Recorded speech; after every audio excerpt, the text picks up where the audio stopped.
Hey YouTube, welcome back. Thank you so much for clicking on the video. I know this is late getting out. Today we're going over the Season 4 patch notes for Call of Duty Warzone, and we got a lot of information to get into, but before we do that, I want to thank you for stopping in, and I need to ask you a favor. Please, if you're watching this video, go over and leave us a like. And right now, as we're recording this, we're 27 subscribers away from reaching our goal of 500 subscribers for the channel.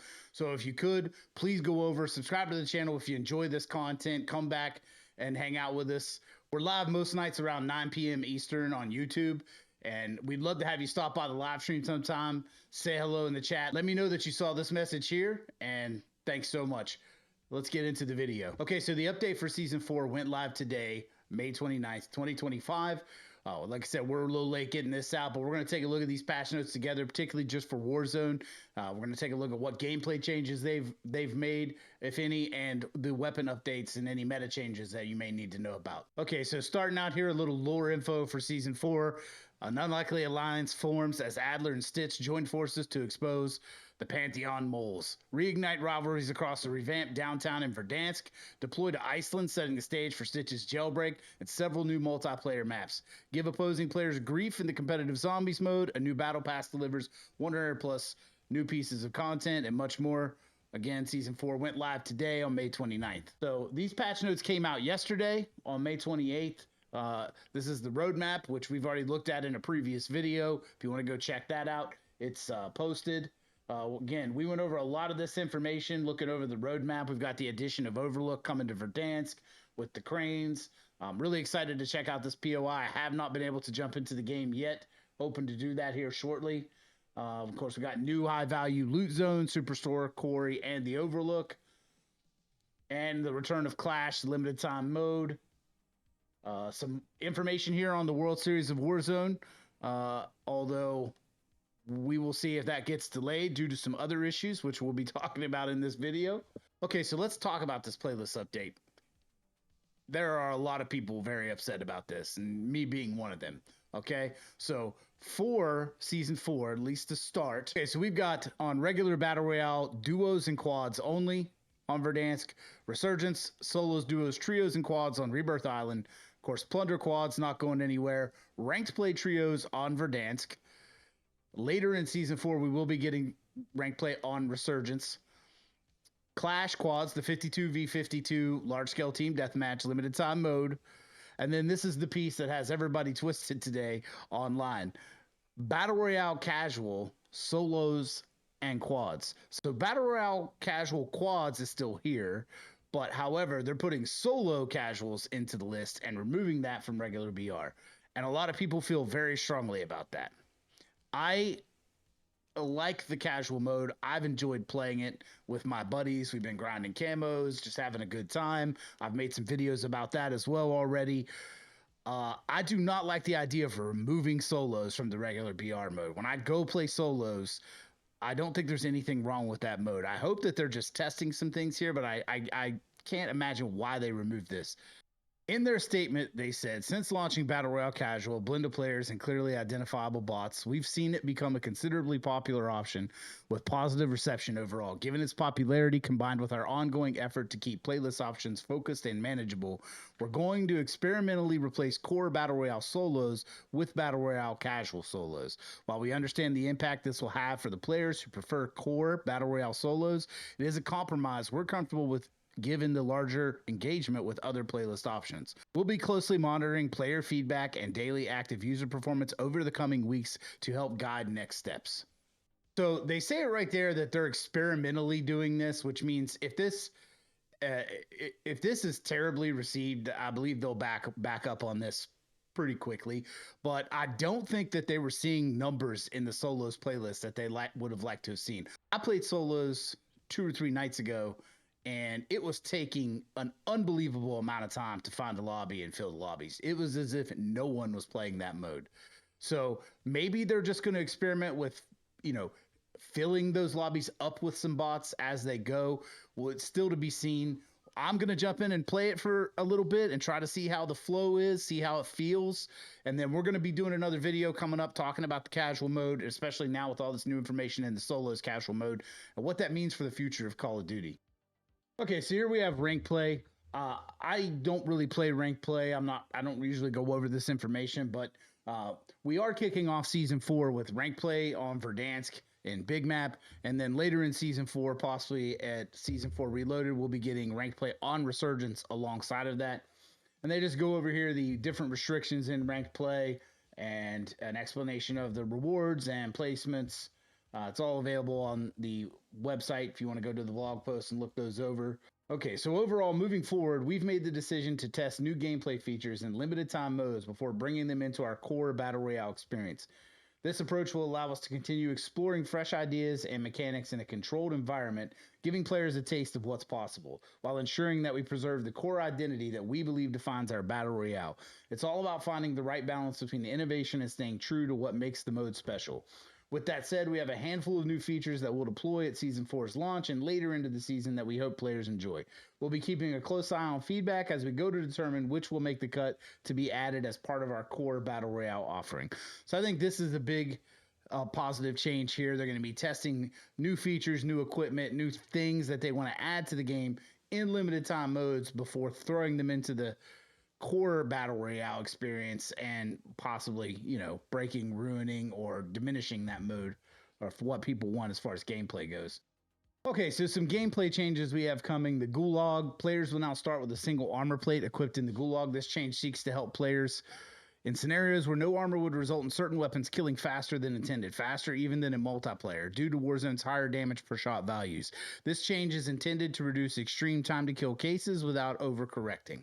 Okay, another change coming that it's a little weird to me. Enemies will appear as a red dot on the TAC map when coughing in the gas. I'm not sure why they would make this change. This seems redundant and kind of silly to me, but it's coming nonetheless.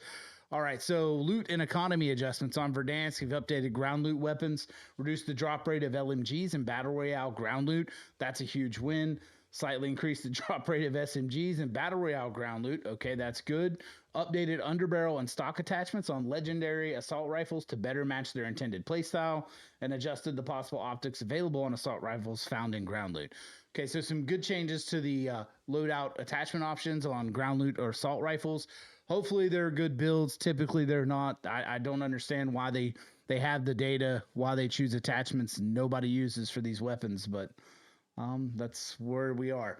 So changes on Resurgence Plunder to lootable perks. The lootable perks available will be Irradiated, Shrouded, Low Profile, Reactive Armor, Loot Master, and Ghost. We've updated ground loot to better support close quarters combat, providing players with more effective options in confined spaces. These adjustments align with the season's broader weapon balancing theme, which emphasizes close range viability and loadout diversity. Additionally, we've improved ground loot weapon builds, particularly enhancing optics and legendary sniper support weapons for increased usability and reliability. Changes to the buy stations on Verdansk. Locations have been shuffled to inspire fresh combat encounters and new rotation strategies. The total count has been increased to a whopping 49, up from 47. So 2 more buy stations. I hope that curbs the camping of buy stations, but somehow I feel like it's not going to. Okay, so we have a contract returning in Clash, which is the limited time mode, so they can test how this contract works out. Search and destroy. Basically, this is you go get the contract. It pings you a location. You go there and you plant some explosives on a target, wait for them to explode, and everybody wins cool rewards. So this was a pretty cool contract. I don't mind this one at all. I hope to see it come back into main Battle Royale. Okay, so supply run adjustment in Battle Royale. Adjusted the fire sale reward from the supply run contract so it is only consumed during a fire sale public event if a free item is purchased. All right, so we have some equipment changes here. Flash grenade. Flash angles increased by 20%, meaning that you need to turn farther away from the device to mitigate its effects. Stun maximum duration on the concussion grenade is increased from 1.61 seconds to 2.3 seconds. Stun minimum duration decreased from 1.47 seconds to 1.15 seconds. Flash and concussion grenades are seeing some moderate improvements in their base effectiveness. At the same time, we're enabling a harder counter to them in the form of the veteran perk. Interesting. So, all right. So another test item for the Clash mode, we are the door barricade is now here. Allows players to secure single or double doors with a visible lock, preventing enemy access. Can only be removed by the squad who placed it, or destroyed using explosives, gunfire, or melee equipment. Ideal for delaying enemy pushes and controlling entry points during close quarters combat. Individual players can only deploy one barricade at a time. It will automatically self-destruct after 150 seconds. Okay, so we only get like 2.5 minutes with that, which means we won't have teams holed up in a building for an entire Battle Royale match. Only available in the new Clash Limited Time mode, so not in Battle Royale as of yet. Okay, also in the new Clash mode is the new Kill Streak hand cannon. The high-powered pistol kill streak, originally available in multiplayer during Season 1, provides limited but devastating potential. Only available in the new Clash limited time mode. So I wonder how that works with Warzone. Is that going to be a 1 or 2 shot kill? I didn't get to use this in multiplayer, so I'm not even really sure if it was any good, but we'll see.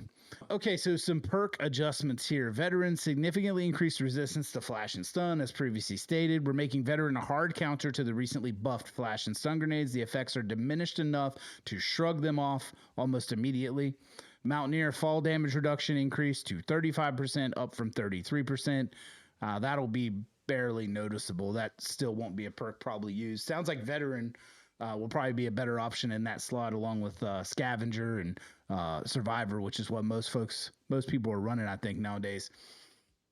Okay, so wildcard adjustments. The bandolier has been removed. We've disabled and removed the bandolier wildcard from all game modes, originally introduced to ease the transition from a backpack-based system to a streamlined experience. This wildcard unfortunately contributed to a muddied combat experience by encouraging reckless item usage over strategic gameplay. Okay. Yeah, the bandolier is kind of annoying, so. All right, so here's the new weapons we have coming for this season. We went over these in the roadmap the other day. We have a video posted up about that again on the channel. We have the LC-10 submachine gun coming, the Fafar assault rifle, the Essex Model 7 lever action marksman rifle. Here are the attachments. We went over those as well. The G-Grip foregrip, the Strider 22 caliber 3-round burst mod, the SVD full auto mod, and the TR2 CQB auto conversion. So weapon adjustments. Our current weapon balance goals are focused on refining each class's role. Our goal is to rework light machine guns to become a reliable option for long-range engagements, while still being outperformed by assault rifles at mid-range. At the same time, we're giving submachine guns improved range to boost their overall viability and increasing bullet velocity for assault rifles to make it easier to land shots at mid to long distances. Interesting. They've been given some slight bullet velocity increases over the last couple of updates. Sounds like they may be looking to do some more of that. Below is a full breakdown of the weapon adjustments. So, all right, so we have the AK-74 here. Bullet velocity is improved from 840 to 890 meters per second. So that's a pretty significant increase, 50 meters per second. The CHF barrel vertical recoil penalty reduced from 50 to 35%. Horizontal recoil penalty reduced from 20 to 10%. And the marksman foregrip gun kick reduction while focused increased from 15 to 25%. Okay, so the AIM's bullet velocity was improved from 790 to 880. Wow, so that's a 90 meter per second increase. Aim down sight speed improved as well, 265 to 230. Sprint to fire speed improved from 190 milliseconds to 180. Aim down sight move speed improved from 3.2 meters per second to 3.3 meters per second. Heavy stock flinch reduction increased 50 to 55%. The combat stock flinch reduction was increased 25 to 30%. So the AIMS gets a good buff here. Bullet velocity increase is significant and gets some handling speed improvements. That gun needs a little bit of help, so that might actually make it it's an easy enough gun to shoot. It just wasn't very effective, so maybe that will help it out. Okay, the AS-Val bullet velocity was improved 815 to 860, and that's the only change. The AMAX. Okay, AMAX is probably, the second best, third best assault rifle, arguably. Bullet velocity was improved on that, 40 meters per second. That's a pretty good increase for a strong gun. Slightly increased view kick strength and deviation. What? That gun is already kind of bouncy. Not a lot, but okay. Attachments, marksman foregrip view kick reduction while focused increased 15 to 30%. The gun kick reduction while focused increased 20 to 30%. The AMAX is receiving a slight recoil adjustment such that players may want to take additional recoil reducing attachments. However, its velocity is improving to make it more consistent during ranged engagements. Okay, so we're adjusting the recoil in the wrong direction. The Cypher, a very strong AR right now, is also getting a significant bullet velocity improvement, and looks like the same updates to the attachments for the combat and heavy stock and the marksman foregrip here. The Goblin MK2 is only getting the same changes on those attachments. The GPR got a bullet velocity improvement. GPR is not a bad assault rifle right now either. In the ground loot, so CHF barrel, vertical recoil penalty reduced from 40 to 35%, or horizontal recoil penalty reduced from 20 to 15%, and then the marksman foregrip changes, same as the other weapons. The Kilo, bullet velocity improved 850 to 870, so slight increase there. Slightly increased the view kick strength. This one did not have any recoil or view kick, so hopefully that's not a significant amount. Marksman foregrip changes as well. The Kilo remains a highly predictable and controllable weapon and now sees improved velocity to make it more consistent at range. However, a view kick will now need to be countered throughout the entire recoil pattern. Okay, the Krieg C was recently updated and has become the meta AR, and looks like it also got a significant bullet velocity improvement, and the same changes to the attachments. So, I mean, these guns... These guns were pretty powerful at long range already. This is going to be interesting to see. The Model L bullet velocity was improved as well by 50 meters per second. Same changes on the marksman foregrip and the CHF barrel here as the previous weapons. And the Model L, that's the XM4, I believe. Anyways, it's got bullet velocity improvements as well, 40 meters per second, and then the same updates on the attachments, the CHF barrel, the marksman foregrip, and the heavy and combat stock. However, the damage profile in this gun has been nerfed significantly, and some other changes. If this is indeed the XM4 stat line, it's probably still not a very usable weapon right now. Okay, so SMGs, the C9 is getting increases at all three range levels. The 10 millimeter ammo maximum damage range was increased from 13 meters to 14, almost 15 meters. The heavy stock flinch reduction was increased from 50 to 55%. The Jackal PDW ranges were increased at the close, mid, and long range. Additional adjustments: lower torso multiplier increased from 0.7 to 0.75. Aim down sight speed improved from 210 to 200 milliseconds.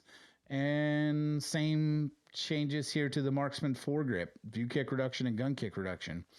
The compact, this is a pretty good SMG, little inconsistent at times, so maybe this will help it out some. It's getting some range buffs in the close and medium range, and lower torso multiplier was increased 0.85 to 0.88, probably barely noticeable. Sprint to fire speed improved 130 to 115, and aim down sight speed improved, so that will be a little bit faster of an SMG. It was already a pretty quick SMG. KSV also getting buffs across all three range levels, and view kick, gun kick reductions, flinch reductions in the same attachments here.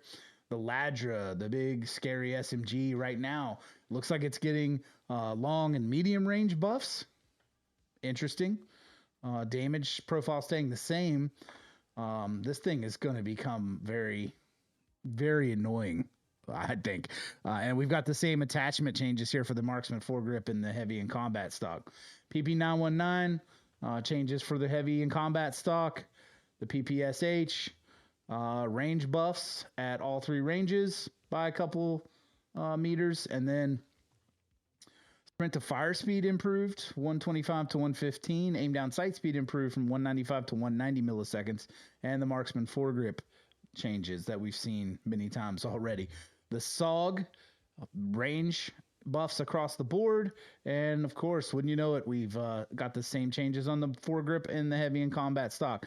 And the Tonto 22, which who really cares, but the close and medium ranges have been increased, and changes to the marksman foregrip. Shotgun attachments, speaking of weapons no one cares about, the ASG changes to the heavy stock and combat stock for flinch reduction. This gun is pretty terrible, so I don't think that's going to be helping it out any. The Maelstrom is getting range buffs in all three range. Well, it looks like the close and medium range. Okay, makes sense for a shotgun. Aim down sight speed improved 290 to 265. Sprint to fire speed improved 190 to 170, and the heavy stock and combat stock flinch reductions. So Maelstrom may be a little bit scarier shotgun now in the game. We'll see. All right, so here are the big changes. It sounds like is across the LMGs. All Black Ops 6 LMGs now inflict 12% more flinch on enemies, so a bit more of a suppressive long-range weapon, especially against one-shot snipers all over the map. The damage was lowered by 5 points in the close range for the Fang, but the range was increased because the medium range was removed. So I don't know that that's a good change. This gun struggles in the close range already because it has a slow rate of fire to start. And it's generally a pretty slow weapon. Low torso multiplier decreased from 1 to 0.9. Reduced view kick strength and deviation. Okay, that's a good thing. Move speed slightly increased. Sprinting move speed increased. Aim down sight speed increased. Aim down sight firing movement speed increased. Okay, so they're speeding it up a little bit. Maybe that's why they lowered the damage in the close range, but I don't think that's going to be very viable. Although with the long distance changes, this thing actually kind of shines at long distance already. So we'll see. And then, of course, the same changes across the attachments here as the other weapons. The GPMG looks the same. Damage was lowered slightly. Ranges increased. Medium range removed. Headshot multiplier was decreased very slightly. Reduced view kick strength and deviation. Movement, sprinting, aim down sight, and aim down sight firing, movement speed all increased. So faster on the GPMG, and the marksman foregrip was changed. The PU-21 damage was lowered significantly in the close range, but the ranges were increased, and looks like the same changes across the board for view kick strength and deviation, and movement speed increases, and the same changes on the attachments. The XMG, same story, significant drop off in the close range damage, but range buffs, and then the same changes to view kick and movement speeds, but there was a upper and lower torso multiplier decrease also from 1.04 to 1.01. Okay, so marksman rifle adjustments. LMGs, I think that they should have a place in the meta in the game, so this is good to see they're focusing on that a little bit. The AEK burst fire cooldown reduced from 0.325 to 0.29. Marksman grip, foregrip. What do you know? View kick and gun kick reduction changes. The DM10 marksman rifle, which is already a incredibly powerful marksman rifle. If you haven't used it already, I highly recommend trying it out. It's a very fun gun to use. The marksman foregrip, view kick reduction, gun kick reduction. So no other changes to that weapon. I'm kind of surprised they didn't lower some damage route values on that a little bit. SWAT 556 burst fire cooldown reduction 0.22 to 0.19 seconds, and adjustments to recoil pattern within the burst. Did you lower recoil or increase it? That's interesting. I'd like to know. Marksman foregrip changes. Okay, so the TR2 drop time was improved from 0.5 to 0.35 seconds. The drop time is time it takes for your weapon to go off screen when switching to another will now match the other marksman rifles. And then the same changes to the same attachments here for this weapon. The Sarkov 762 marksman foregrip, heavy stock and combat stock changes the same as the other weapons. And then, okay, for snipers, the only one we have any changes on is the AMR mod, which I don't think a single person is running. Range was increased, and damage was, okay, it's the same. However, this is now a one-shot headshot in its max damage range of out to 114 meters. So this gun's not very accurate. So I still don't see if anybody really using this sniper. Although they did reduce the first shot recoil, which is probably the worst thing about this gun. So maybe velocity was increased by 80 meters per second. Our upper torso and upper arm multiplier was improved 0.65 to 0.98. That's a pretty significant change. And leg multiplier was improved from 0.5 to 0.65. So a little bit more powerful and bullet velocity faster and a little less first shot recoil. So this thing might, out to 114 meters be a viable sniper. Who knows? All right, so UI adjustments here. The death recap widget The death recap system has been expanded to provide clear insights into the circumstances surrounding your elimination. I mean, this thing is going to be a legitimate like CIA debriefing on the side of the screen whenever you die. They just keep adding more and more to this after death report. Precision airstrike reveal, cluster strike reveal, bunker buster reveal. Coughing indicates your position was revealed on the minimap due to coughing and gas. Tracker ADS auto ping and alert detection. That's interesting. I wonder if the coughing, if the whole showing up as a red dot on the mini map was so that they could find a way to include coughing into this report, because that's so funny to me that that's going to be on there. Updated tactical and lethal icons. We have updated the icons for the Shick Stick, Stun, Throwing Knife, and Impact Grenade for better readability. I believe they mean the Shock Stick there. That's an interesting wording there. Okay, so adjustment system challenges, specialist perk tracking. Challenges requiring perk activation will now also track progress when players acquire the specialist perk, which grants all perks. UAV kill streak, the daily challenge. Activate 2 UAV kill streaks will now also track advanced UAV activations. Camo challenge clarification, updated camo challenge description from get kills shortly after sliding to get kills while sliding for clarity. Thank you for that in Season 4, because that's been an absolute nightmare challenge. I did not know that those had to be done while sliding. That's good information to have now. New armory challenge for the Jack Intimidator via the armory menu. Man, that really makes me upset about the camo challenge thing. It's been a nightmare for me. All right, so we have not very many bug fixes here. We're going to go through these pretty quickly. Fixed an issue where the most wanted target displayed in the mission UI could show a previous bounty target in some scenarios. Fixed an issue where the Jack backsaw conversion kit was using the incorrect ammunition type. Fixed an issue in Warzone where kill streaks could become unusable for the remainder of the match due to an airspace too crowded error. Fixed an issue in Warzone where challenges requiring a kill on a player affected by specific equipment were not tracking correctly. Fixed several melee weapon descriptions that incorrectly stated they would one-hit kill, which is only true in multiplayer. Fixed an issue where the AUAV score event was incorrectly labeled as harp assist. Fixed an issue where parachutes might get caught on the radio towers while flying through them. Fixed an issue causing the AS-Val CHF barrel to be unrestricted in Warzone rank play. Fixed an issue where Warzone rank play restrictions were not applying to default loadouts. Fixed an issue causing sprays to be restricted in Warzone rank play. Fixed an issue where default contrails were missing an icon. Fixed an issue where players might see a your profile was signed out error message when joining a match. So those all seem like very good bug fixes, particularly the some of the challenge ones there that have been plaguing most of us, I'm sure. But that's it. That's all we have in the update for Season 4. However, I do want to take a quick look at, so as I was putting this video together today, Season 4 launched. Again, we're a little behind on this video. However, there were significant bugs, significant server issues, people stuttering in matches, not being able to connect to matches. I didn't get to play, but I saw all kinds of information about it today. And basically, there's a lot of issues going on with this update. Hopefully they get those resolved very soon. We had a pretty underwhelming Season 3 Reloaded update, I think, and a lot of issues along with that update. I was very hopeful that they would put a good update together here for Season 4. But COD Updates on X had posted throughout the day. So I'm just going to run through some of these issues that they're tracking or working on right now. And we'll try to update you as soon as possible if any of these change.